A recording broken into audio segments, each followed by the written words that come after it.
Presentamos Trocha Abierta.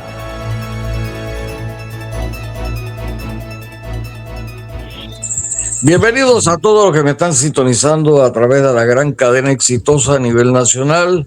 Este es su programa Trocha Abierta, con más de 58, 60 años de existencia, con la segunda generación, ¿verdad? Y el programa de mayor sintonía en la franja de la tarde, de las 12 hasta las 6 de la tarde somos el de mayor sintonía. Estamos en YouTube, estamos en Instagram y en Spotify. Gracias por sintonizarnos, y hoy tenemos, como siempre, a mi primo lo elevé a la categoría de primo porque me dio lástima realmente de tanta insistencia y qué pena. Sí. Pero bueno, ya le puedo decir primo. Buenas tardes. Eduardo, pero espérate, oye, pero que manda aquí soy yo, ¿qué pasa? Acelerado. Así Oye, es, pero que se acelera, se emociona. Eduardo Castillero Lange. Gracias y buenas tardes a la audiencia de la gran cadena exitosa. Aquí estamos un día más y a pesar de dispuestos a compartir en Trocha Abierta. Tenemos también a nuestro amigo el chino perverso de Chinatown, el Agustín Sosa Peñalba. No le haga caso a este atorrante dictador de este programa. Buenas tardes, amigos oyentes de la exitosa. Primeramente, dándole gracias a Dios una vez más por un día que nos regala a cada uno de los que estamos aquí, a nuestros oyentes que sintonizan día a día Trocha Abierta. Quiero aclararles que no soy atorrante. El problema es que tú y el traidor del pariente mío trataron de desfenestrarme. No. Con historia que aquí el que dijo literalmente, soy el co-director de este programa, se llama Eduardo Castillero. Yo nunca he dicho, yo sí he dicho que me gustaría tumbarte, pero no he dicho lo que él ya ha dicho. Estás tumbando 60 años de trayectoria. Lo único que busco es darle lustre al programa. Continuamos en la presentación de... Mira tú, ¿qué te dice que te va a tumbar? Todavía no ha entendido, todavía le es duro de entender, es duro para que entienda. También está el licenciado Mélito González, de Chitré, chitreano, de pura cepa, candidato a representante por el San Juan Bautista por el PRD.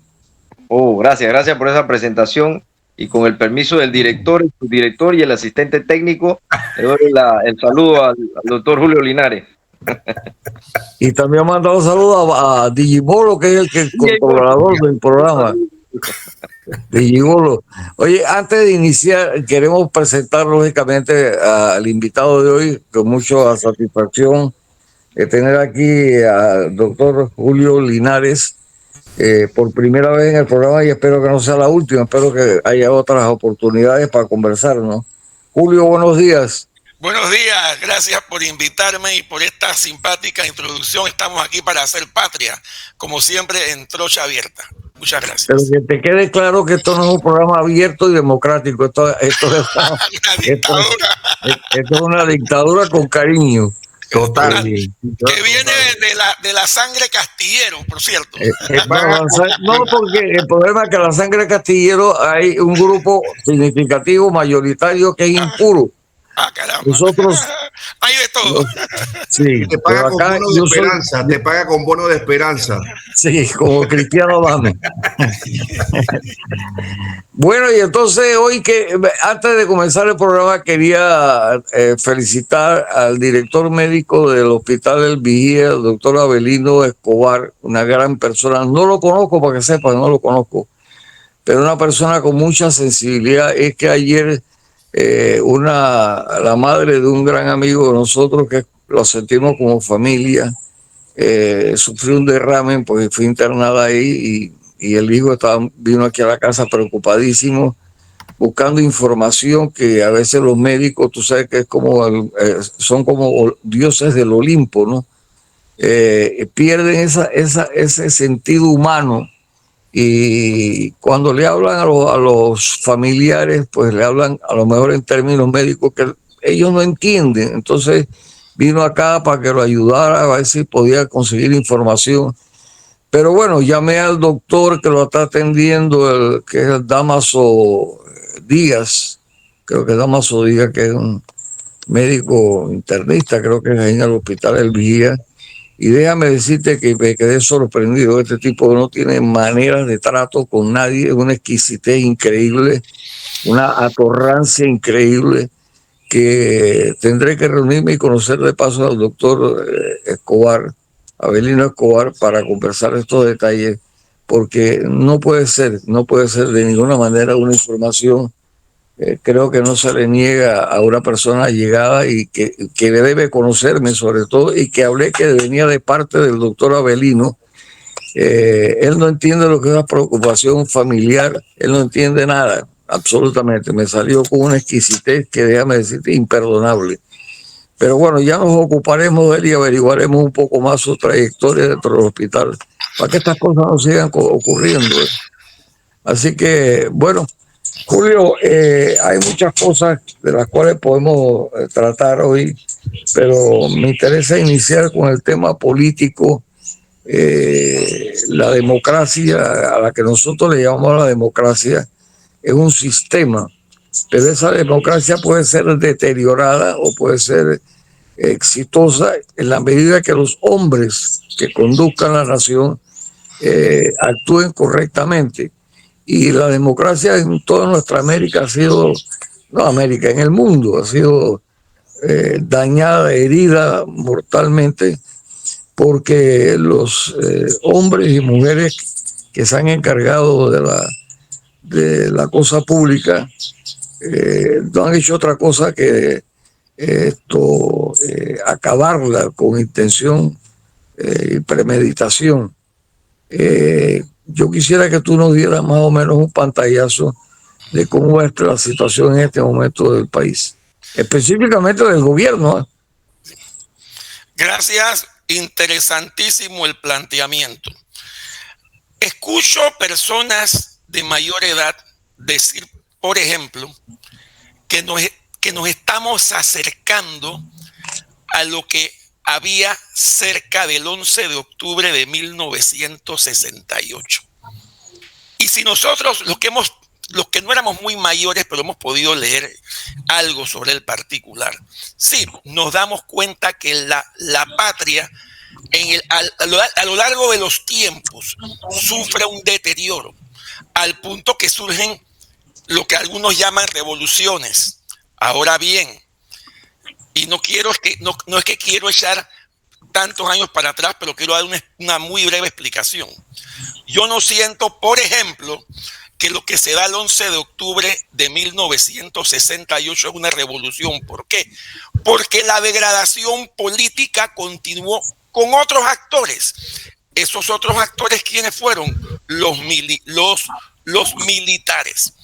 Entonces lo que se dio, obviamente, fue un golpe de cuartel. ¿Por qué? Porque el entonces presidente, el doctor Arnulfo Arias Madrid, hizo una cantidad de cambios que a los militares no le convenían.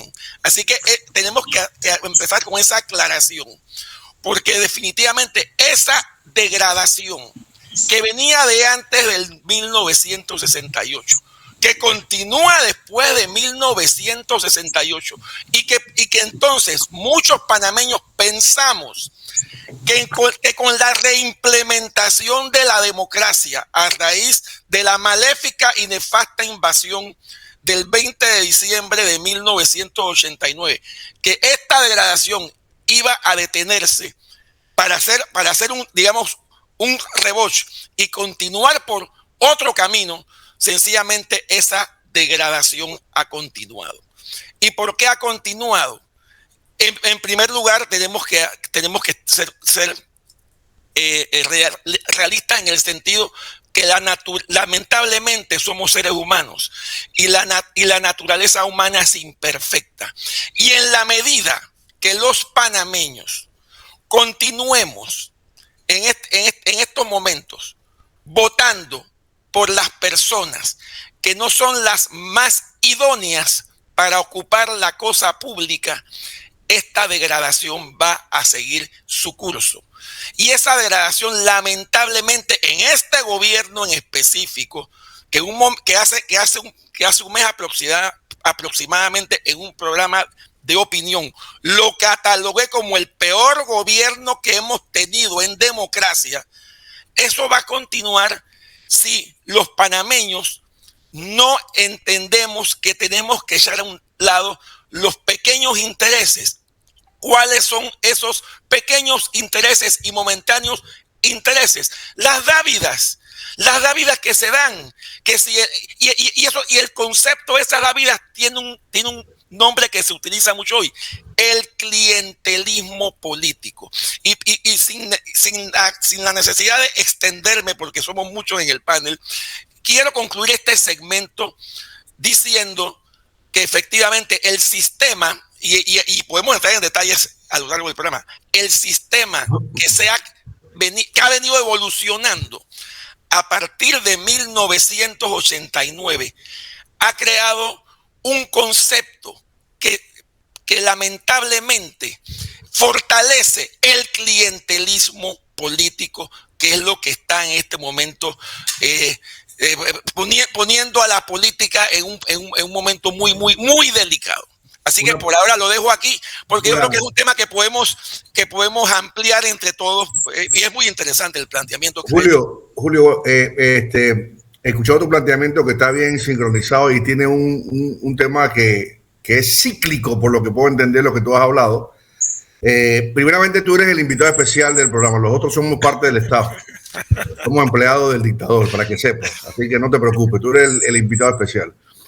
Entonces, eso significa, de acuerdo a tu análisis, que vamos a esperar algo cíclico en cualquier momento, nefasto en este país, porque si se dio el 68, se dio 89, entonces puede venir un 68 o un 89 nuevamente, por lo que tú estás hablando, porque hacia allá nos están llevando. Definitivamente que sí. No estoy diciendo que eso va a ser mañana, pasado. No estoy diciendo que va a ser en el 2024 ni en el 2029, pero ese factor cíclico, por supuesto que es una amenaza. Y no nos vayamos muy lejos, vamos a Venezuela, vámonos a nuestros vecinos, vamos a Nicaragua, pero sobre todo un país como Venezuela, un país con tantos recursos y tanto potencial. Y yo siempre hago una anécdota. En los 70, cuando mi papá y mi mamá me enviaban en los veranos panameños a estudiar inglés, yo me acuerdo que y los latinos siempre nos unimos. Resulta que los muchachos del billete, ¿quiénes eran? Los venezolanos. Eso era la gente que tenía el billete en los 70, los 80. Incluso Venezuela, en los momentos más duros de las dictaduras de los 70, 80, y cuidado que 90, por lo menos 70, 80, cuando estaban las dictaduras en su apogeo, Venezuela exportaba democracia. Venezuela atendía a los exilados de las dictaduras. Pero mira lo que ha pasado. Y eso tuvo que ver porque los partidos políticos tradicionales en Venezuela jugaron precisamente el mismo papel que parecen estar jugando los partidos políticos de hoy. En conclusión, obviamente, yo no estoy diciendo que esto va a ser pasado mañana, ni el 24, ni dentro de 5 años. Pero si esta degradación continúa, por supuesto que se puede dar. Claro que sí. Pero, Julio, una pregunta. La diferencia que haces las comparaciones de los eventos cíclicos, nos encontramos como con una ausencia de liderazgo. No hay nadie en quien creer, no hay nadie que diga algo que llame la atención. ¿Qué es lo que ha pasado? Ese es un punto muy importante. Fíjate, y si yo me retrotraigo a 1989, y ahora que tú hablas, por ejemplo, de falta de liderazgo, y yo soy una persona que le tengo un gran respeto, y a lo mejor voy a ser muy subjetivo. Voy a ser muy subjetivo porque me voy a referir a Guillermo Endara Galimani. Y digo que voy a ser subjetivo porque el canciller de Guillermo Endara Galimani era el doctor Julio Linares, mi padre. Sin embargo, si nos acordamos de Guillermo Endara Galimani, y va por lo que tú dices, Guillermo Endara no era un gran líder, ni mucho menos, no era una persona que lo seguían del populacho, no era una persona que era buen orador, no era una persona que le hablaba a las masas. Lo que pasa que en ese momento en 1989 y sin querer echar a un lado los méritos de Guillermo Endara, que para mí es el presidente de la democracia, de esa democracia que hemos, para mí o para Mar, tratado de fortalecer dentro de esta degradación política. Y en ese momento cualquiera ganaba. Vamos a poner, el país estaba en tal momento crítico, económico, social, tan bajo que cualquiera ganaba. ¿Estuvo bien que ganara Guillermo Endara? Por supuesto que sí, porque fue un hombre que no fue un perseguidor e hizo un papel de transición de la dictadura a la democracia excelente, muy bueno. Y sí, eso por un lado. Y si nos vamos más atrás, al 68, ahí no hubo liderazgos. Ahí lo que hubo, y repito lo que dije al principio, caciquismo. Fue un golpe de... bueno, caciquismo lo que venía, claro, de parte de lo que se denomina la oligarquía de la clase alta. Pero lo que se dio fue un golpe de cuartel, porque definitivamente allí no se buscaba mejorar la cosa pública, sino cambiar. Es más, los militares le ofrecen la presidencia al primer vicepresidente, que era Raúl Arango, y él no la acepta, diciendo que no iba a prestarse para ser una especie de títere de los militares. Incluso mucha gente dice, pero espérate, Raúl Arango fue el culpable de esto, porque si Raúl Arango acepta la presidencia, no hubiera pasado el golpe y la democracia hubiera seguido. Fíjate que yo creo que no. Y la prueba está cuántos presidentes hubo en esos 21 años. Estamos hablando de 2 presidentes por año. ¿Por qué? Porque llegaban y los tumbaban. Y Raúl Arango, perdóname, yo creo que lo hubieran tumbado también.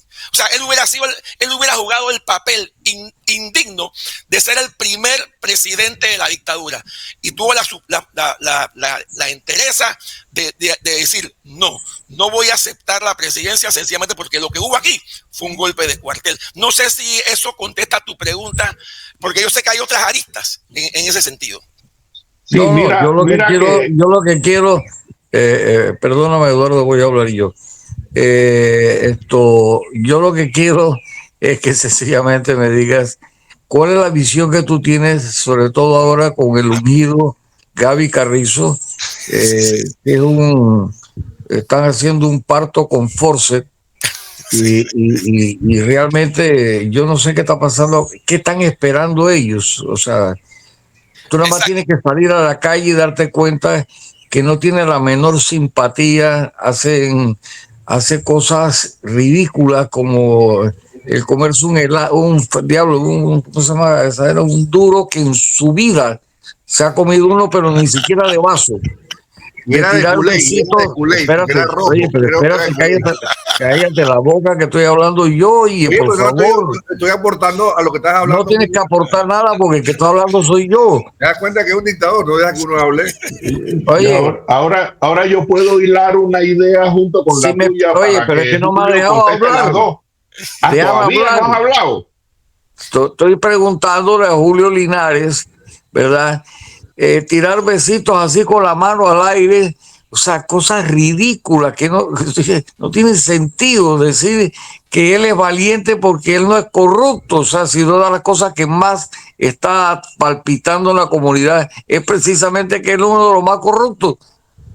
Yo creo que tu pregunta viene por lo que decía Eduardo, y ahí lo que pasa es que yo me fui al pasado. ¿Qué pasa con los liderazgos de hoy? ¿Dónde están los liderazgos de hoy? Y es a donde sale lo que tú concluyes, José, lo que tú concluyes, el tema del duro, el tema de los besitos y demás, que no es que esté mal, pero es que no puede ser todo.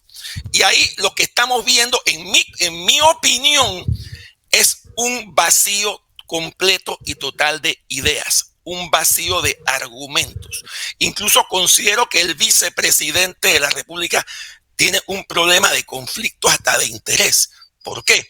Él es el actual vicepresidente. Es más, ya incluso me manifestaron que él no está recibiendo salario del Estado. Eso me lo dijeron personas de la presidencia. Él no está recibiendo porque él está ya dedicado a la campaña. Obviamente como vicepresidente será una llanta de repuesto, pero él es parte de un engranaje gubernamental. Él se sienta en el Consejo de Gabinete como vicepresidente. Y entonces vemos de repente que él va a buscar, él va a buscar argumentos, él va a pedir el voto para hacer cosas cuando tú estás dentro de un gobierno que no ha hecho. Entonces, ahí hay un conflicto de interés. Y a lo mejor lo que estamos viendo es eso. Como él no puede transmitir ideas, ni puede transmitir argumentos concretos, ¿qué es lo que hace? Lo que tú acabas de decir, que si el duro que no se lo puede comer o el otro que no se lo puede tragar. Y entonces lo que estamos viendo ya las campañas políticas no son tal, son una especie de carnaval. Entonces lo que estamos viendo es un carnaval donde se le prometen cosas a los demás, cuando lo que necesita la ciudadanía es el fondo, es un fondo de transmisión de ideas y soluciones a lo que está sucediendo el día de hoy. El punto también, ahora, Julio, ¿cuál es el punto también, Julio? Que sí, pero la gente se cansó porque el señor fantasma Nito Cortizo dijo tantas cosas en su campaña de tal magnitud que ninguna hizo, ni se ha acercado a hacerla, que la gente ya no cree eso que dice Gaby Carrizo de que te voy a dar menos días, pero si en 5 años, 3 años no has hecho nada, ¿quién espera que tú vas a hacer en los siguientes 5 años algo como tal? Entonces la pasa es atacando, y no es el debate de ideas que tú dices, donde dices, yo me arrepiento, o yo sé que no hemos hecho la cosa tan correcta por una pandemia, pero vamos a procurar, no es porque el otro dice, porque el que roba y hizo, hay que seguir votando por él, que el otro que se fue el partido. Entonces, no hay idea, aparte que para mi concepto muy claro, es una persona que está derrotada de inicio. Ahora, Julio, un asunto para hilvanar y que puedas desarrollar. Nos enfrentamos a escenarios distintos porque ya la población del interior a la que se le echaban cuentos y se le prometían puentes donde no había río, estudió. A mí me sorprendió ver que iban a cerrar allá en el Biguí porque quieren una universidad, quieren una extensión de la universidad. Entonces, cuando tú oyes estos caciques y estos representantes de la comunidad hablando, yo me acuerdo de amarrar los perros con longaniza y este tipo de cosas, ¿no? Mira, eso que acaba de decir también es clave, y voy a tratar de expresar mi sentimiento, mi pensamiento sobre eso. Porque sí se dice mucho, bueno, hay algo que sabemos. A los gobiernos les interesa que los pueblos sigan siendo ignorantes. ¿Para qué? Para manipularlos. Y eso ha sido un sentir que uno tiene desde hace muchos años. Ahora, yo me he dado cuenta, siguiendo tu idea, el pueblo panameño no es tan ignorante. Y la prueba de eso es que desde 1989, cada 5 años gana la oposición. O sea, porque el pueblo panameño se da cuenta que ese gobierno que eligió al final no resolvió. Y esa realidad de que gane la oposición, yo creo que es positiva. El problema está que, y ahora la pregunta es, pero si esos gobiernos que ganan en oposición al final siguen haciendo nada y nuevamente pierden para que ganen otro y así sucesivamente. Yo creo que y este es otro trasfondo.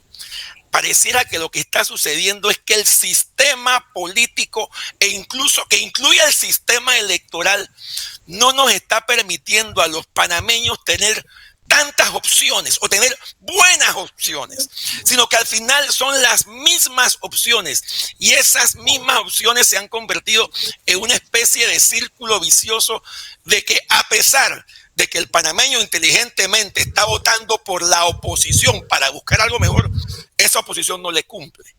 Así que creo que ese es mi mensaje en ese punto, para entonces desarrollarlo con ustedes. Yo estoy totalmente de acuerdo contigo, Julio, pero lo que los políticos en términos generales no cambian el ritmo, no cambian, la gelatina es la misma y siguen creyendo que nosotros somos una caterva de estúpidos, ¿no?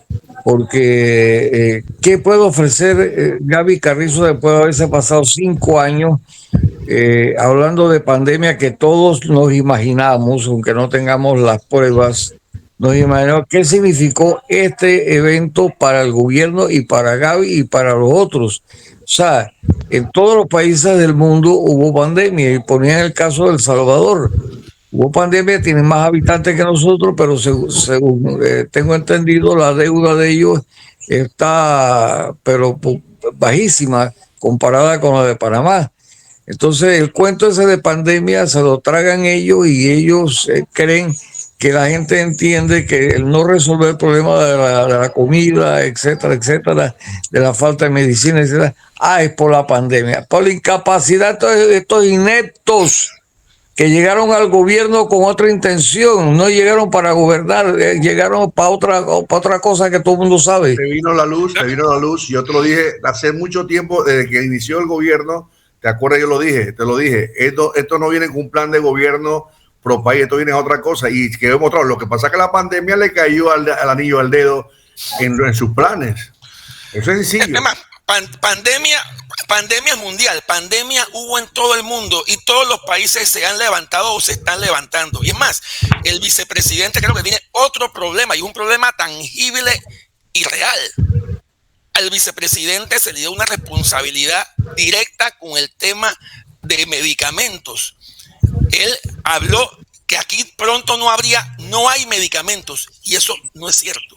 Al día de hoy el problema de los medicamentos continúa y esa es una espada de Damocles que él tiene, pero de manera tangible y directa, y creo que todavía él sigue siendo el presidente de ese comité del no hay medicamentos, pero es que no hay medicamentos, vamos a ser claros. Entonces ahí hay una serie de problemas que él tiene, es lo que decía al principio.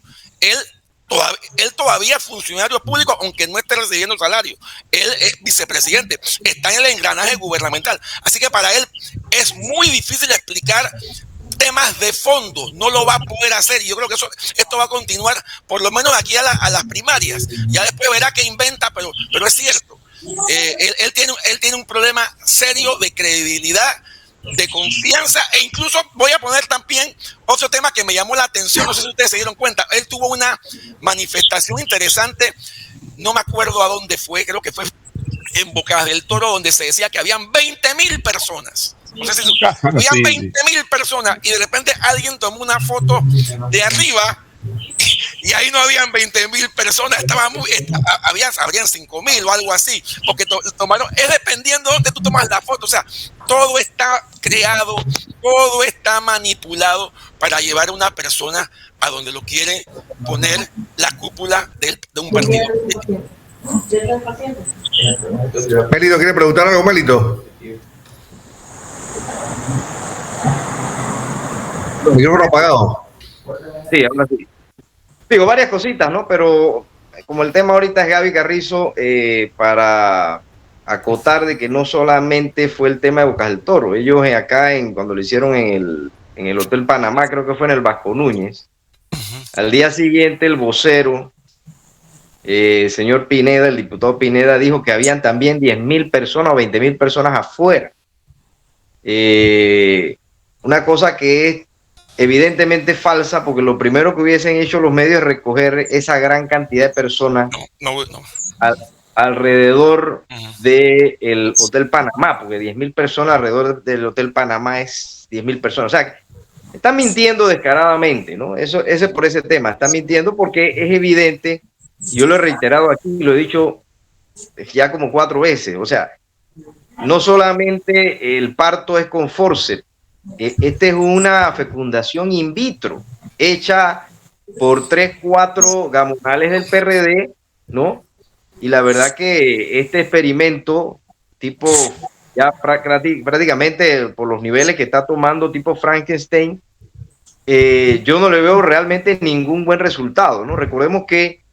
a diferencia de los otros liderazgos dentro del partido, como vamos a hablar de Nito.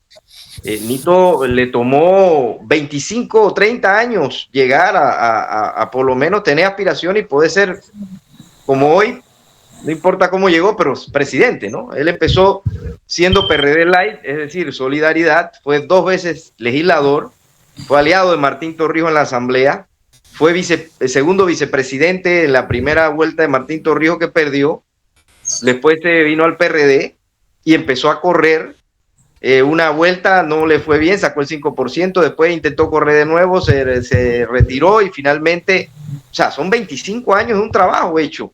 El caso por lo menos de Pérez Valladares, pues aparte de todo el recorrido que tuvo durante la dictadura, el hombre recorrió el país, eso es evidente, que él recorrió el país para recoger a sus copartidarios, reorganizar el partido, y eso lo llevó a la presidencia con un 33%, por la división de los otros grupos que gobernaban, llegó con un 33%. Luego vino Martín Torrijos, ¿verdad? Hijo del general. Aparte de eso, Martín fue secretario de la Juventud, o sea, él se agitó dentro del partido. Para tú ser secretario de la Juventud primero, tienes que moverte. Después él pierde la presidencia, la aspiración presidencial, y luego corre para secretario general y gana como secretario general. O sea, tiene un recorrido. Entonces, lo mismo Juan Carlos Navarro. Juan Carlos Navarro fue alcalde 2 veces y corrió 2 veces. O sea, tienen un recorrido. Balbín Herrera, lo mismo. Tiene una historia de liderazgo dentro del partido que nadie se lo puede negar. Por todo lo malo que querramos hablar de ella, nadie le puede negar el liderazgo. Que definitivamente ya con la edad se pierde, ¿no? Ya hay que realmente el relevo generacional, hay que entenderlo. Pero este muchacho fecundado in vitro y ahora quieren hacerlo parir con force, como dice Alfonso. Definitivamente yo no perdería el tiempo hablando de él. Pero sí, sí le haría una preguntita con respecto a la revolución, por lo siguiente. O sea, dentro de las tesis que se formulan con el tema de los militares, recordemos que hubo una operación Cóndor en Sudamérica y se habla de que el militarismo en Panamá obedeció a intereses de los Estados Unidos para evitar el avance del comunismo. Hay como 3, 4 etapas dentro de esa dictadura militar, cómo inició, después cómo llegó el liderazgo de Omar Torrijos Herrera, después lo que empezó a hacer Omar Torrijos Herrera, ¿verdad? Cómo se alió con la izquierda internacional. Bueno, cosas que de pronto hay que analizar, cómo después muere o lo asesinaron. Y en el periodo final, pues ya como viene Paredes, buen salto Paredes, llega Noriega, o sea, hay como 5 o 4 etapas que hay que analizar, pero yo sí creo que hubo una revolución en el sentido de que el 72 más o menos, con la constitución del 72, la estatización de algunos de los servicios públicos, no algunos, los servicios públicos, sí hubo una revolución, pero esa es la pregunta, pues ¿cómo, en esa perspectiva, qué podemos aportar, ¿no? ¿Cómo usted lo ve, doctor? Muy interesante tu pregunta. Sí.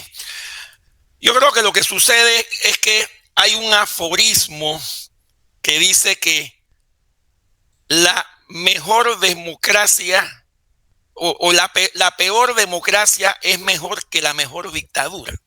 Entonces, sí, hubo un golpe de cuartel que se mantiene por temas de poder, vamos a hablar claro, por temas de poder. Recordemos también que uno de los ataques directos del proceso revolucionario fue a una oligarquía tradicional que existía aparentemente desde 1903 hasta 1968, que no fue un periodo perfecto, pero dentro de alguna manera hubo gobiernos democráticos como también hubo gobiernos fraudulentos. Eso tenemos que aceptar. Pero lo interesante es que los militares también buscaron a representantes de esa oligarquía tradicional. Y yo creo que una de las cosas positivas, por decir algo, porque no vengo a atacar al PRD, ni mucho menos, yo creo que no se trata de eso.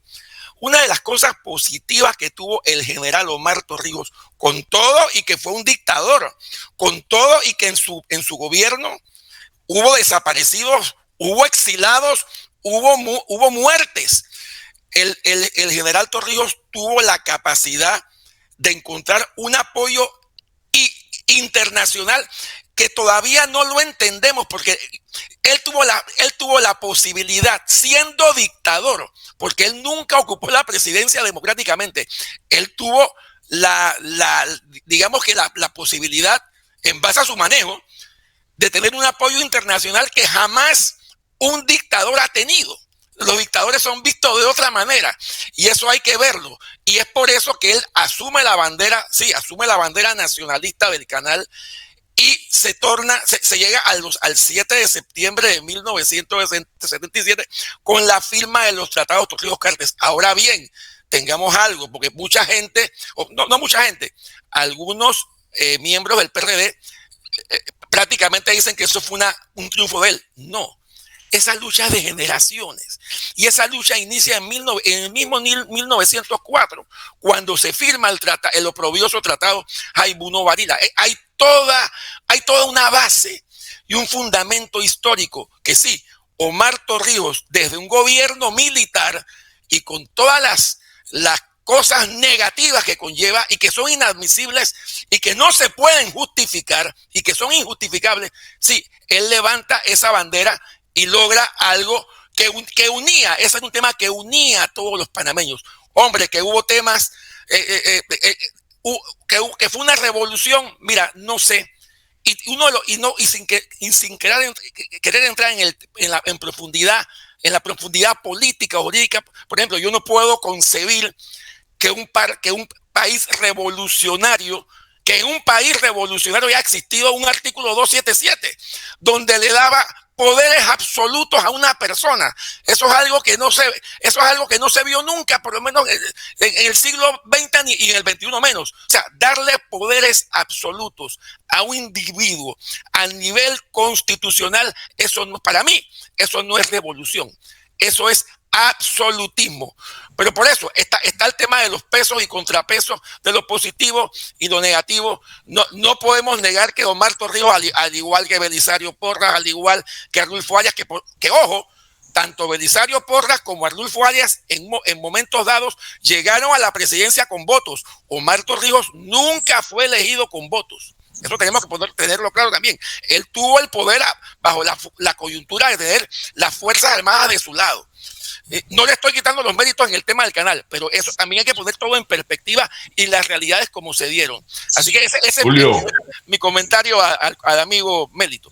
Julio, aportando a tu comentario y a el análisis que hacías de los 50 y 60, me gustaría poner sobre la mesa, que es algo que poco se conoce, de que el apellido materno de Remón era Chiari.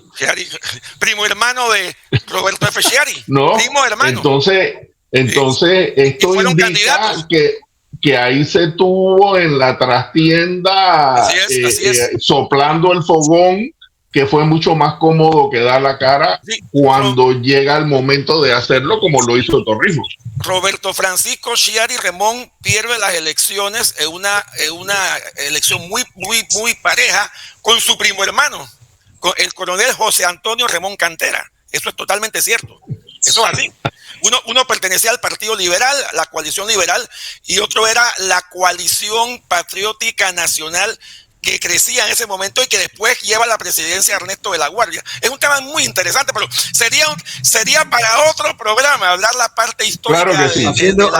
Haciendo un cambio dentro de lo que estamos conversando político, tu apreciación, opinión o en el conocimiento que puedas tener con relación al tema de minería de Panamá. Es un tema extremadamente profundo, técnico y dificultoso. Yo lo primero que me preguntaría es, ¿quiere el pueblo panameño minería a cielo abierto, minería metálica a cielo abierto? Si me voy al pacto del bicentenario, la respuesta es no.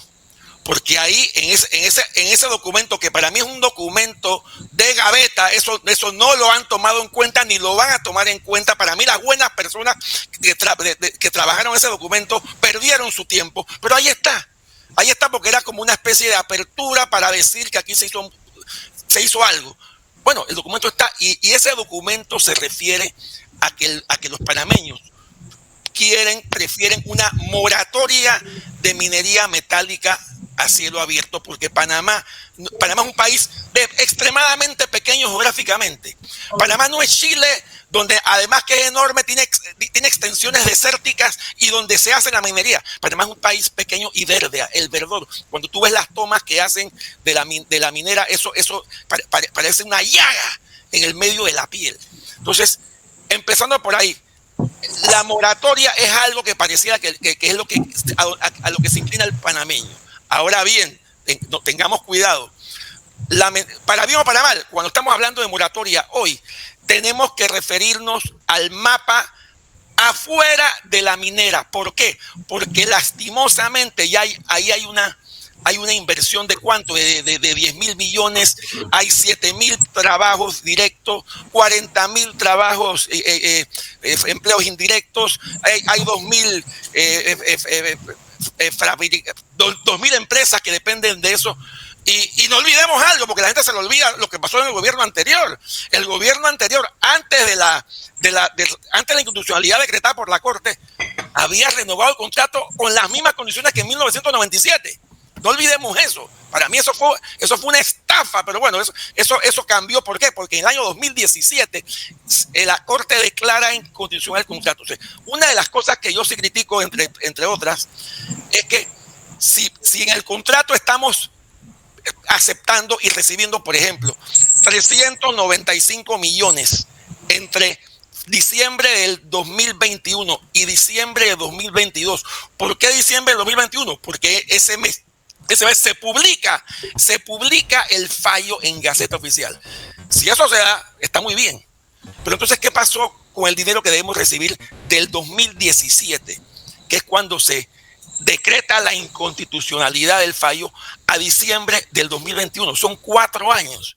Ahora me dirán, no, es que ese fallo se publicó años después, 4 años después. Pero entonces, ¿por qué se publicó años después? ¿Por qué la Corte Suprema de Justicia demoró 3 años y medio en fallar los recursos dilatorios de la empresa? ¿Por qué demoró 3 años y medio? ¿Por qué el gobierno demoró 6 meses en publicar ese fallo? O sea, estamos hablando de 4 años y solamente nos están reconociendo 1 año. Son 5 años en total, del 2017 al 2023. Son 5 años, ¿verdad?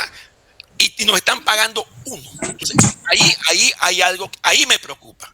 Eso es preocupante. No estoy justificando el contrato. Yo creo que el contrato debe darse, pero el contrato tiene demasiadas, es lo que yo catalogué en un artículo que creo que tú lo viste, Agustín, de las goteras. Cuando estamos haciendo algo tan delicado, tenemos que tenerlo mejor. Por ejemplo, me preocupa también el hecho de que para que el Estado no intervenga, entre en la empresa para cerciorarse que todo está bien, prácticamente tiene que pedir un permiso. Y lo digo porque y te pongo como ejemplo, mi negocio está regulado y aquí pueden venir en cualquier momento a ver qué es lo que estoy haciendo. ¿Y por qué entonces ellos tienen que pedirle permiso a la empresa cuando otras industrias, otros comercios, otras profesiones te pueden hacer visitas en sitio? Yo creo que eso no es correcto. Eso no es justo, porque pareciera que hay fueros y privilegios y así no podemos ir. No se trata de deshacer un contrato, porque lamentablemente para bien o para mal, ahí están los 10.000 millones y no podemos decir se cerró esto. Tal vez esa es la posición de los ambientalistas, de los ecologistas, y se respeta.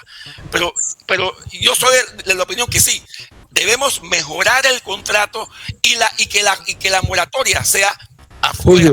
Lamentablemente ahí está el hueco. Ahí está el hueco, hay que trabajarlo. Y si viniera una empresa que no tiene nada que ver con gobierno, porque esa es otra parte que es inadmisible, viene otra empresa que dijera, bueno, yo voy a pagar los $10.000 porque ellos se quedan con los bienes, yo pago los $10.000 millones que tienen ustedes ahí invertidos y nosotros nos hacemos cargo de la operación bajo estas condiciones que son favorables para el gobierno. Eso ¿qué pasa? Si Bueno, nosotros somos soberanos. eso es más, esa era una posibilidad, eso sería una convocatoria internacional. O sea, jurídicamente, en mi opinión, había la posibilidad de hacer una convocatoria nueva, totalmente nueva, internacional, e incluso, hombre, que incluyera a la actual, a la minera actual, ¿no? Eso no hay problema, que la incluya y se hace una oferta, se hace un pliego de cargos y que compitan. ¿Para qué? Para que las condiciones del país mejoren, pero eso no sucedió. Entonces, eso que tú estás diciendo, eso podría pasar, pero en mi concepto, bajo dos condiciones. Si el contrato no es aprobado en la Asamblea, y como te digo, eso sería un ideal, llamar una convocatoria internacional que incluya a la minera, por supuesto. No podemos ser ahora decirle, tú te vas, invertiste 10,000 y te vas. No, que la incluya, pero tiene que ser, si la Asamblea no aprueba el contrato, o si lo aprueba, se presenta un recurso de inconstitucionalidad, la Corte falla a favor y entonces nuevamente podríamos entrar en lo que tú estás diciendo, en la posibilidad de una convocatoria internacional. Lo que pasa es que tal como estamos, ya el contrato va a pasar a la Asamblea. Nosotros estamos opinando, pero nuestra opinión no es vinculante. O sea, pero todo indica, aparentemente indica que esto va a ser inconstitucional por muchos aspectos que se han presentado dentro del contrato. Y te explico y te pregunto lo siguiente: ¿por qué? ¿Por qué vamos a esperar? Como cuando aquí lo dije en el programa, aquí está grabado en el programa cuando yo dije el tema del combustible. ¿Por qué Lito Cortizo hizo de darle a los transportistas combustible cuando dio a todo un principio, y cuando vino el zaparrancho del mes de junio del 2022, entonces echaron para atrás y dijeron, hey, vamos a hacerlo así? Pero ¿para qué vamos a llegar a un punto donde sabemos que al final, de acuerdo a los juristas y lo que yo he podido también analizar el contrato, hay un orden inconstitucional allí? Entonces, ¿por qué vamos a llegar a ese punto y vamos a llegar a un desenfreno? ¿O es que están pensando ellos, tranquilo, eso lo van a declarar inconstitucional, pero vamos a esperar 20 años, así que en 20 años tú vas a gozar? Agustín, esa pregunta hay que hacérsela a los gobernantes de hoy. Yo no he profundizado tanto en el contrato, en esos detalles, pero ya por lo menos te aseguro que los ecologistas y los ambientalistas es posible que ya tengan ese recurso tan pronto lo apruebe la Asamblea. Ahora mismo no lo pueden hacer porque el contrato no es ley de la República, pero yo te aseguro que ellos lo tienen. Y ese es un riesgo enorme, porque nuevamente volveremos al mismo círculo vicioso. Y es donde tú entras a decir, ¿por qué lo estamos haciendo entonces? Pero que pareciera, Agustín, que esto es una costumbre de este gobierno, de ir para atrás, ir para adelante. Mira el tema de los incentivos turísticos. Igual, lo aprobaste, echaste para atrás, después lo aprobaste, la Corte declaró inconstitucional otro pedazo, y esto es algo que nadie entiende. Eso es que tú me diste 100, no me das 50 porque no salió el 100%. Entonces, porque regreso 25 porque no salió todo como yo quise. Y si nos vamos al mal manejo, y perdóname que siga con esto y voy a terminar pronto, y al mal manejo que hubo desde enero del 2022, cuando el presidente sale con bombos y platillos diciendo que había un contrato aprobado, y después sale 2 meses después, en marzo del 2022, a repartir los panes y los peces. O sea, y resulta que llegamos a noviembre y no había contrato. Sencillamente no. Ahora, Julio. O sea, eso para mí, eso es una irresponsabilidad manifiesta. Julio, yo no sé si eran negociadores o pendejos lo que estaban en este asunto, pero el oro que iba pegado del cobre, aceptaron que se fuera como cobre. Bueno, ese es otro punto, esa es otra gotera, porque aparentemente hay 2 concesiones. Está la concesión de cobre y está la concesión de oro, plata y molibdeno. Hay estos 3 minerales. Pero la concesión, la segunda concesión, que no es la del cobre, se está tratando de manera diferente. Se está tratando con el código de minas, no a través de un contrato bilateral, sino que esa concesión va a recibir mucho menos dinero, porque está en base al código de minas, donde las regalías son limitadas.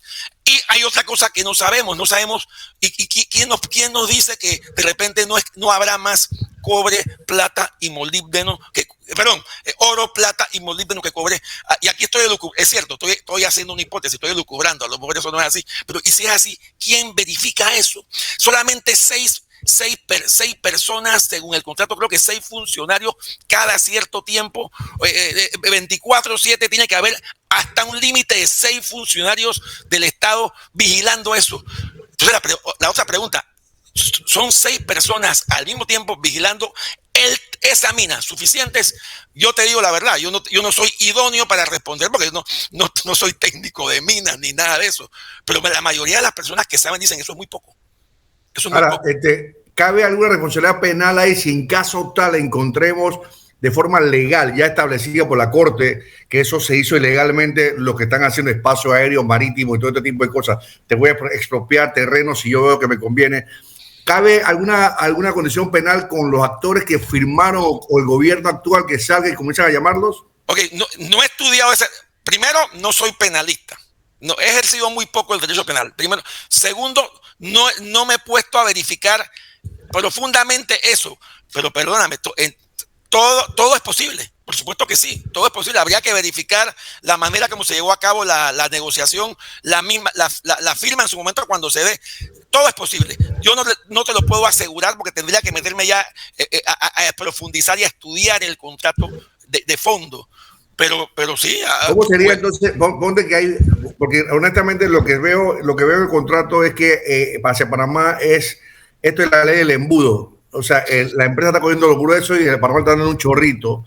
Habría una manera también, si hubiese un tema de ilegalidad, ser resarcido el Estado panameño con relación a eso mismo, porque tenemos que partir del hecho de que las tierras son nuestras, las minas son nuestras, que yo te doy una concesión para que tú la explotes y tú me des parte de esa ganancia a mí, es una cosa. Pregunto.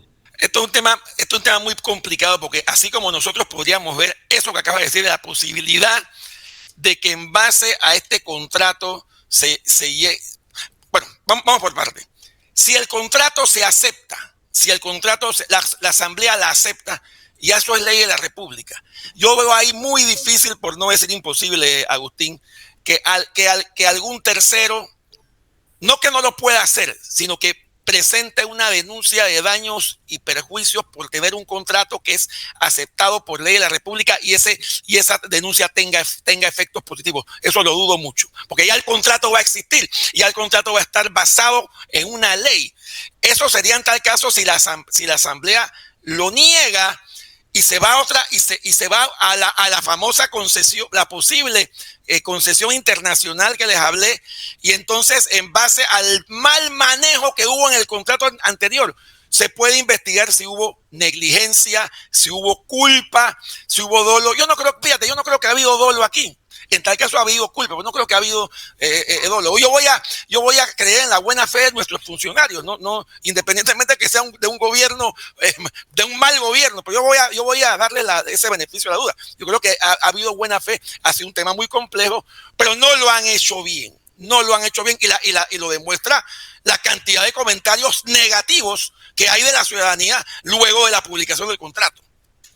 Sí, pero el tema es que no es que yo estoy negando, como tú acabas de decir, no es que estamos negando que no se dé la concesión, no sé, es que el contrato está estableciendo muchos vicios de ilegalidad. Bueno, sí. ¿Me entiendes? Sí, no es que yo tenga una percepción de que yo creo que está mal. Yo creo que este gobierno cogió coima. Yo creo que por el lado de la mesa corrió plata. Es que cuando tú lees el contrato, como lo he leído, tú te das cuenta que hay muchas aristas de ilegalidad. Por supuesto.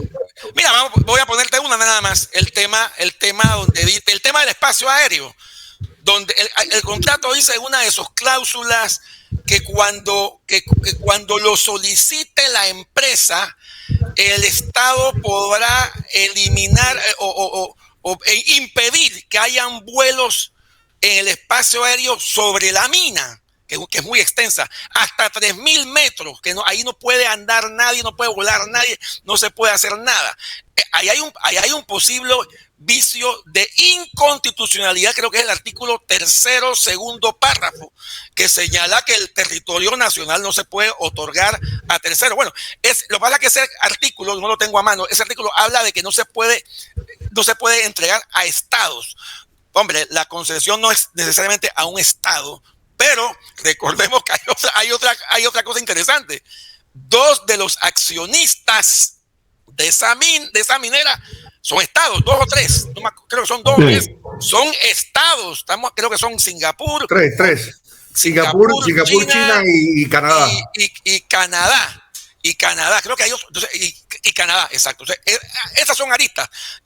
Al final la Corte decidiría, pero a lo que voy, yo estoy seguro, Agustín, que ya los amigos ambientalistas y ecologistas están preparándose en eso. Ellos son los que saben. Y sí, es una posibilidad, Alfonso. Bueno, lamentablemente el tiempo se nos ha ido, no tuve la oportunidad de preguntarle al amigo Julio quién era su candidato para estas elecciones 2024. Yo lo puedo decir, si esto es abierto. Yo estoy apoyando, yo soy miembro del partido Otro Camino. Estoy apoyando al candidato Ricardo Lombana. Soy miembro de un equipo de trabajo que está elaborando lo que sería el plan de gobierno. En mi parte tiene que ver con las relaciones exteriores. En eso estoy yo. Obviamente hoy, aclaro, yo no vine como parte de Otro Camino, ni mucho menos, vine a título personal. Y eso es importante destacarlo. ¿Por qué? Porque el movimiento Otro Camino respeta los criterios individuales de cada persona. Hombre, de lo que hablé hoy tal vez coincidimos en casi un 100%, sí, pero estos son mis comentarios y eso es importante. Mucha gente piensa que es que la independencia de criterio está en estar o no estar en un partido político. No, la independencia de criterio es tu razón, es tu razonamiento, es tu argumento. Bueno, dígale a Ricardo Lombana que no sea tan exquisito. En una ocasión traté de entrevistarlo, que no le costaba nada, de paso, y tuve que saltar más valla que Sabadino en su momento, ¿no? Yo le mando entonces, el mensaje. Yo dije, acá, si ahora que no eres candidato, que eres pichón de candidato, estás con ese flinting y esa exquisitez, yo no quiero saber cuando el día que llegaras a ser presidente de la República. Con mucho gusto llevo el mensaje, Alfonso. Bueno, ha sido un placer, hombre, haberte tenido. Julio Linares, el doctor Julio Linares estuvo con nosotros. Gracias. Gracias por estar aquí acompañado. Apareció Mélito, porque Mélito nada más aparece hacer una pregunta y además aparece la foto de la propaganda de representante de corregimiento. hay que cobrarle por eso. Estuvo el chino Agustín Sosa Peñalba, estuvo el pariente Eduardo Castillero Lange. Te voy a bajar pariente, no te voy a hablar ahora de primo por atorrante. ¿Viste? Este servidor Alfonso Castillero Ortiz, conde del Vigo. Ay. Príncipe del río Señales. No, yo tengo que del río Señales. Y por supuesto estamos en YouTube, en Instagram y en Spotify. Nos veremos mañana. Blandón me llamó el secretario de Ciro Ortega, que dice que quería estar en el programa. A lo mejor le doy chance mañana si se porta bien. Nos veremos mañana si la voluntad de Dios así lo quiere. Hasta mañana si Dios lo permite. Gracias, muchas gracias.